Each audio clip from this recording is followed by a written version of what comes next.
ہمارے ہاں بڑی برائیاں ہیں مردوں میں. کونڈ چکن گے کڑی دا تو پہلا جملہ ان کی کہیں گے میری ماں دی عزت کریں. کیوں بھائی تیری ماں اس قابل عزت نہیں ہے گی؟ یہ ڈیمانڈ کیوں کرنا پڑ رہا ہے آپ کو؟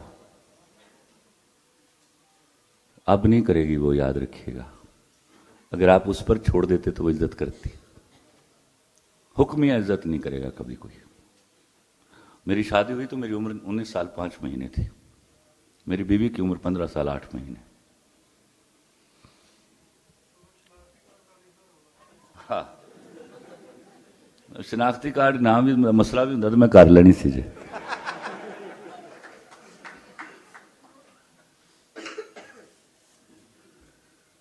میں نے اس کو بٹھایا اور میں نے کہا 2 باتیں کہیں اس سے. میں نے کہا مجھ پر حکومت کرنا بس سال کے 4-5 دن جڑے نا بہیو لائک اے سلیو، میری بھی عزت رہ جائے نا.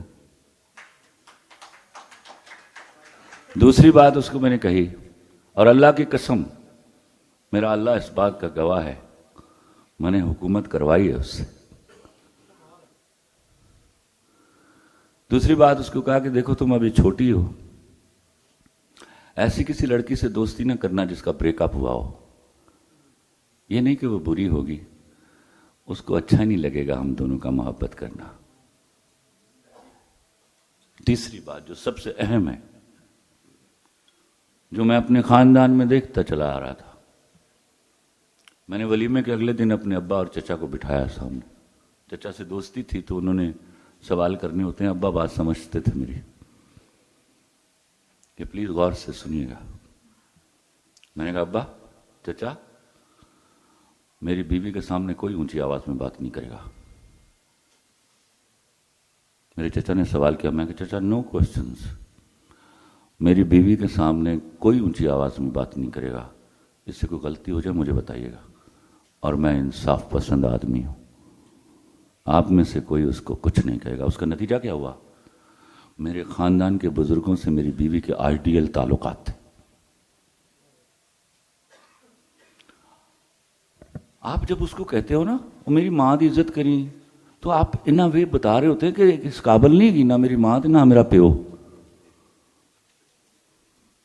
بھائی اگر وہ قابل عزت ہیں تو وہ کرے گی عزت. جنگل جو پھاڑ کے لے آئے ہو، پاگل خانے جو امپورٹ کرائی گئے. یہ فکرہ کبھی بیوی نے کہا ہے اس وقت آپ کو کہ میرے ماں باپ کی بھی عزت کرنا؟ جو حالات توقع نہیں ہوتی اس کو تو قیدی مت بنائیے. قیدی وفادار نہیں ہوتا.